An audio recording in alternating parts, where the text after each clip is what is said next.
Hello दोस्तों, कैसन बनी? उम्मीद करी होखम कि अच्छा ही होखम।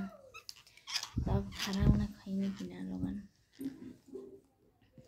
खाऊ के अब लाइन के रिचार्ज खत्म हो गइल बा। का करी दोस्तों, लोग हाथे पंखा डोलावे के पड़ता।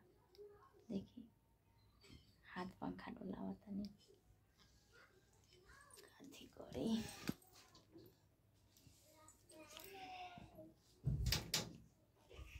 लोगन के रिचार्ज वाला अथी खत्म हो गइल। मोदिया दोगरावता है क्या अथी कर देना स्मार्ट मीटर से।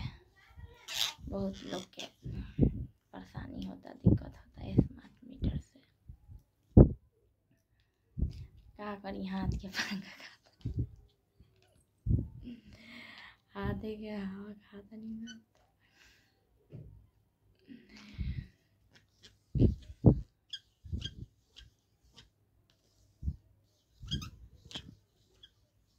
अब सावन के पावन महीना कैसे कटता। सावन के पावन महीना कैसे कट रहल बा।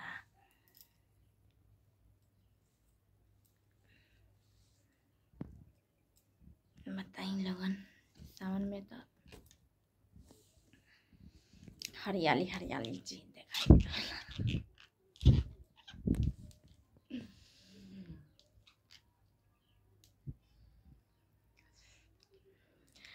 तो कहला का कि मुंड बन गइल बा तो जइबे करम, बाबा पर जलावा चढ़ाइबे करम। मामा बोलावता रे, सपना में आवता रे। का घड़ी के तेज जानी करत हतार हो। रोड में कमरियन के भीड़ लगल बा, कमे चलावा तेज पिया ड्राइवर हो। पिया ड्राइवर हो, धकर धकर करता करेज। पिया ड्राइवर हो, रोड में कमरियन के भीड़ लगल बा, कमे चलावा तेज पिया ड्राइवर हो। पिया ड्राइवर हो, धकर धकर करता करेज। पिया ड्राइवर हो, धकर धकर करता करेज। का दोस्तों,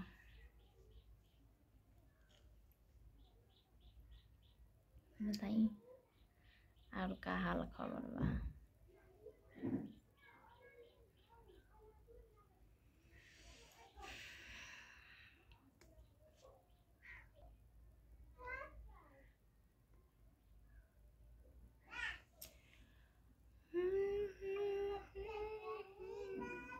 ए जी सावन में चली बाबा धाम चले के। ए जी सावन में चले के बाबा धाम चले के बा। मानल बाबा बुआ के बारावा उतारे के बाटे। मानल बाटे बबुआ के बारावा उतारे के बाटे। बबुआ के मांगेली फुआ जी बधाइया। अनाकवा में के मांगलिन, कानावा में के मांगलिन। ए जी चली रे बाबा के धाम चली। चली बबुआ के भारावा उतारे के बाटे। चली बाबूनी के भारावा उतारे के बा। छागल मांगेली पायल मांगेली। छागल मांगेली पायल मांगेली। जे ताहर बहिनिया ललचिया बारिया। जे ताहर बहिनिया गरमे के हमर हाल तोरा गाजी हमार मांगली गरमे तोरा गाजी हमार मांगली